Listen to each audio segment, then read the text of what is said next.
Bismillahirrahmanirrahim. Assalamualaikum warahmatullahi wabarakatuh.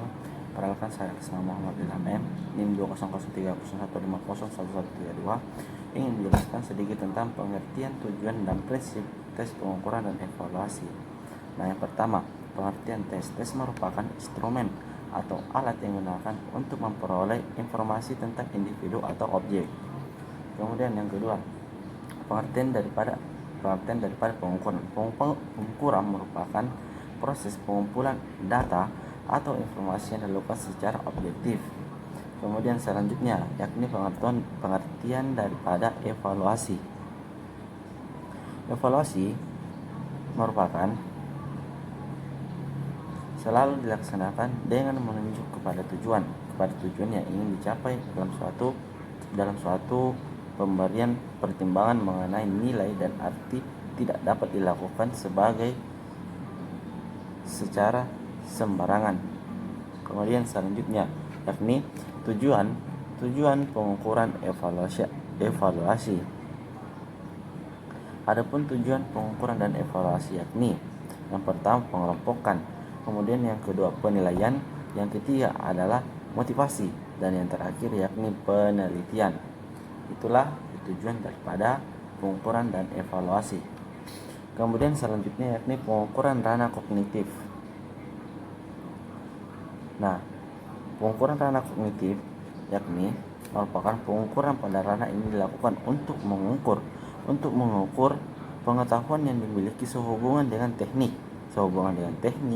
peraturan dan strategi olahraga. Kemudian yang kedua yakni pengukuran ranah efektif. Pengukuran pada ranah ini mengukur minat, perhatian, sikap, perasaan, dan sikap dalam hubungan dengan aktivitas fisik yang bermakna. Kemudian ada pengukuran ranah psikomotor. Pada pengukuran ranah psikomotor ini, dalam ranah ini mengukur keterampilan motorik kita ya, perkembangan motorik dan kesegaran jasmani. Pada umumnya tes psikomotor ini meliputi dua hal, yakni produk performa motorik, kecepatan, kekuatan, kemudian servis dan lain-lain.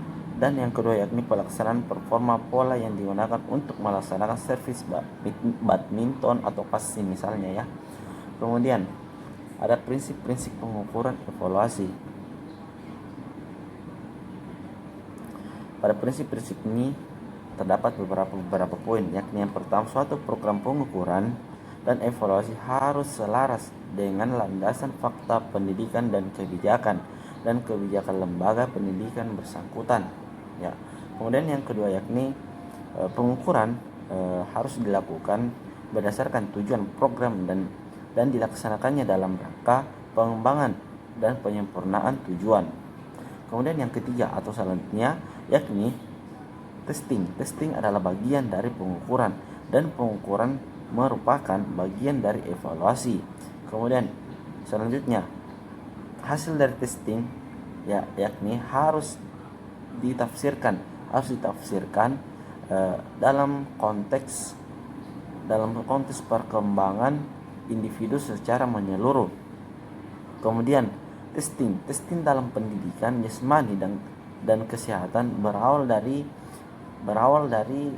anggapan dasar bahwa semua atribut pada seseorang dapat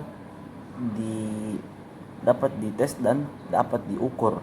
Kemudian selanjutnya yakni kemampuan awal siswa harus dilakukan untuk selanjutnya dibandingkan dengan hasil tes dalam kesempatan berikutnya.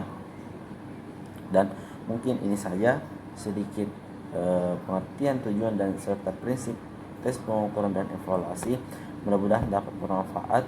Wabillahi taufiq wal hidayah. Wassalamualaikum warahmatullahi wabarakatuh.